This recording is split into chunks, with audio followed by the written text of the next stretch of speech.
दोस्तों नमस्कार। धीरे धीरे करके एक्साइटमेंट अब बढ़ती जा रही है।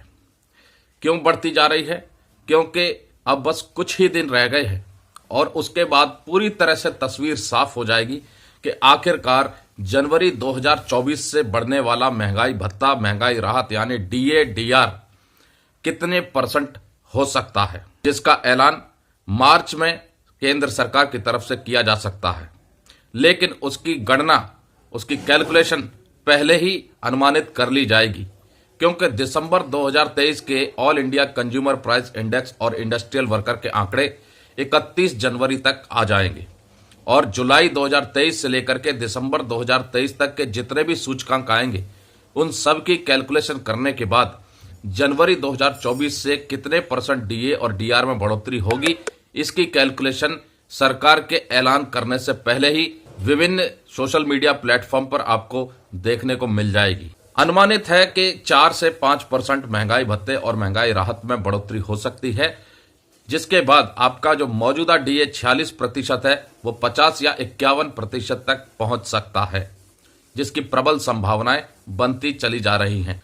और इतना ही नहीं, सोशल मीडिया और इंटरनेट की खबरों को अगर सही माने तो डीए 50% होने के बाद बेसिक पे में मर्ज हो जाएगा, ऐसी खबरें चल रही हैं। लेकिन इसके ऊपर आधिकारिक पुष्टि सरकार की तरफ से नहीं है।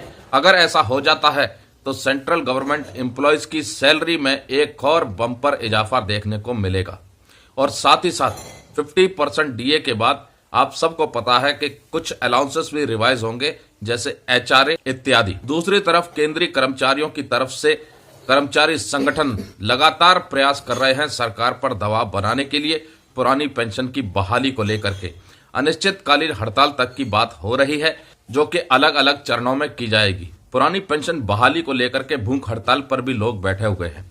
ऐसे में सवाल खड़ा होता है कि केंद्र सरकार आखिरकार कब तक इनकी मांगों को मानेगी भी या नहीं मानेगी, ये एक सवाल सबसे बड़ा खड़ा हो रहा है। दूसरी तरफ कर्मचारी संगठनों की तरफ से सरकार को चेताया जा रहा है।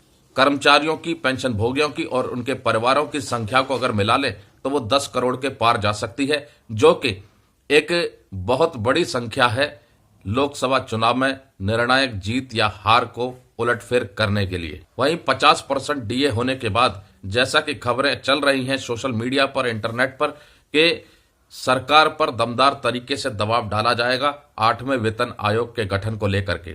8वें वेतन आयोग का इंतजार करोड़ों केंद्रीय कर्मचारियों और पेंशन भोगियों को है, क्योंकि इस माध्यम से सेंट्रल गवर्नमेंट एम्प्लॉयज और पेंशनर्स की सैलरी और पेंशन में रिवीजन देखने को मिलता है। हालांकि सरकार का रुख देखते हुए इस बार लग रहा है कि शायद वेतन आयोग की ये प्रथा अब बदलने तो नहीं जा रही, जो कि एक बहुत बड़ा प्रश्न चिन्ह खड़ा कर रही है। हालांकि सरकार की तरफ से अभी रुख पूरी तरह से साफ कर रखा है कि 8वें वेतन आयोग को लेकर के अभी सरकार में कोई भी प्रस्ताव विचाराधीन नहीं है। ऐसे में सवाल खड़ा होता है, क्या सरकार किसी दूसरे फॉर्मूले के तहत सेंट्रल गवर्नमेंट एम्प्लॉयज और पेंशनर्स की सैलरी में बढ़ोतरी कर सकती है?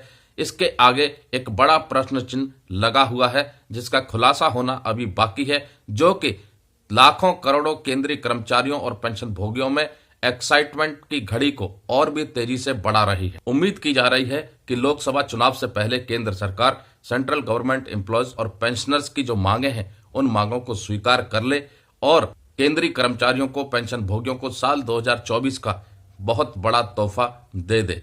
नमस्कार दोस्तों, जय हिंद, जय भारत।